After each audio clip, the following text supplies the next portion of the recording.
Chapter 7, how to choose the right search engine friendly name for your recruitment business. When starting a recruitment business, one of the first things you need to do is to choose a suitable name for your company.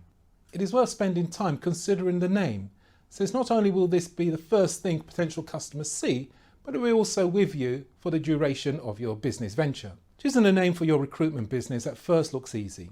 You think of a name, canvass a few friends and colleagues, do a domain name search, but to your dismay, more times than not, the name has already been taken. So it's back to the drawing board.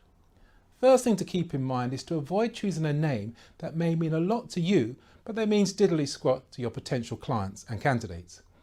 It is also worth avoiding names that are difficult to spell, as potential clients will struggle to locate your website address. The secret is to be memorable and yet distinctive. Think about the nature of your business. Can you boil that down to 1 or 2 words? Also, what is your company's unique selling proposition, its USP?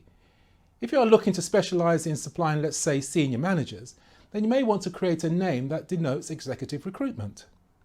Every industry has certain protocols when it comes to naming.